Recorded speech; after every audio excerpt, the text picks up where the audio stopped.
Shavua Tov, Boker Mevorach, les filles. J'espère que vous allez bien. Alors, aujourd'hui, on va voir la partie Torah. Au moment où Yaakov a décidé de quitter son oncle Lavan pour revenir vers Yitzhak, son père, en Eretz Israël. Mais auparavant, il va devoir se préparer à la rencontre avec son frère Esav, qui s'annonce difficile compte tenu du contentieux qui les sépare en tout cas. Alors de retour en Eretz Israël, Yaakov va envoyer des messagers en avant, c'est-à-dire vers Esav, son frère, au pays de Séhir. Et il leur donne cet ordre. Vous allez parler avec mon Seigneur, c'est-à-dire à Esav, et vous lui direz, ainsi a parlé Yaakov, ton serviteur. J'ai séjourné chez Lavan et prolongé mon séjour jusqu'à présent. J'ai acquis bœufs et ânes, menu bétail, esclaves, mâles et femelles, et je t'envoie annoncer à mon Seigneur pour trouver grâce à ses yeux. Les messagers sont revenus près de Yaakov et lui ont dit, nous sommes allés trouver Esav, ton frère, lui-même vient à ta rencontre, et 400 hommes l'accompagnent. Yaakov est très effrayé. Alors ici, nous voyons dans ce passage que Yaakov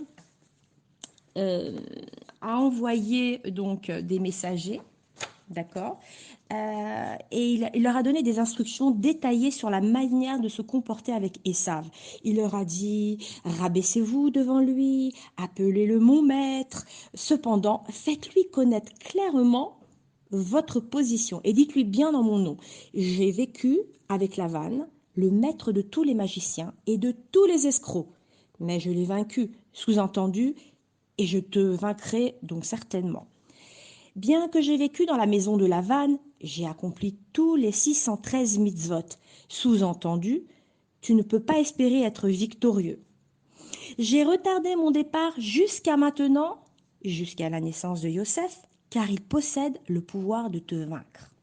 Et dites-lui aussi, tu me hais, car tu crois que je t'ai volé les bénédictions. Notre Père m'a béni afin que je possède, afin que je reçoive la rosée du ciel et le meilleur de la terre, mais je n'ai reçu ni l'une ni l'autre. Et je possède des bœufs, des ânesses, des ânes, qui ne viennent ni du ciel, ni de la terre. Alors, pourquoi tu me hais?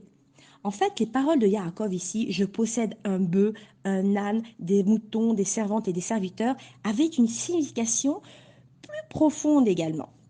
J'ai Yosef qui est comparé à un bœuf. Isachar qui est comparé à un âne et qui, par son entêtement dans l'étude de la Torah, finira par gagner. J'ai des moutons, le fidèle peuple juif qui suit Hachem comme un troupeau et qu'Esav ne pourra donc jamais détruire. Parmi mes descendants, il y aura donc un serviteur, David, et une servante, Abigail, qui par leur grande sainteté affaibliront la force d'Esav qui a son fondement en fait dans l'impureté. Donc Yaakov a donné des instructions à ses hommes et leur a dit, expliquez clairement à Esav que s'il cherche la paix, je suis prêt pour la paix. Mais si jamais il voulait la guerre, j'y suis préparé également. Mon camp est fort et nous prions vers Hachem qui exauce nos demandes.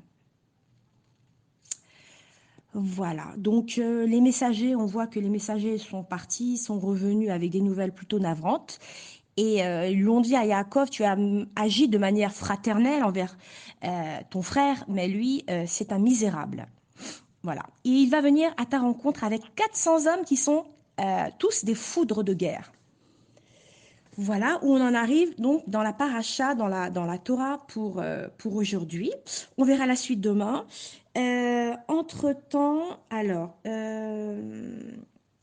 on s'aperçoit également, alors une dernière idée,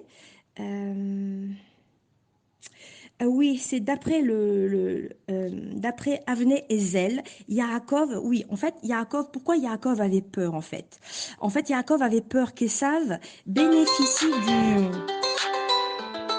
Yaakov avait peur qu'Esav bénéficie du mérite d'avoir habité en Eretz Israël, alors que lui, Yaakov, n'avait pas eu ce privilège durant toutes ces dernières années passées chez Lavan. C'est pourquoi il a fait venir ce message à son frère.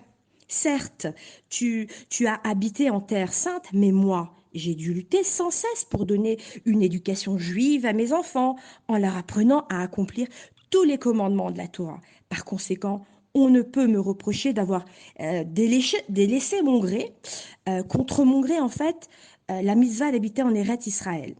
Par conséquent, Yaakov se justifie auprès de son frère et lui explique que malgré tout, malgré qu'il n'ait pas habité, qu'il n'ait pas eu le mérite d'habiter en Eretz Israël, il n'a pas abandonné la Torah, il a éduqué ses enfants dans la Torah, et par conséquent, personne ne pourra le reprocher d'avoir délaissé contre son gré la mitzvah d'habiter en Israël.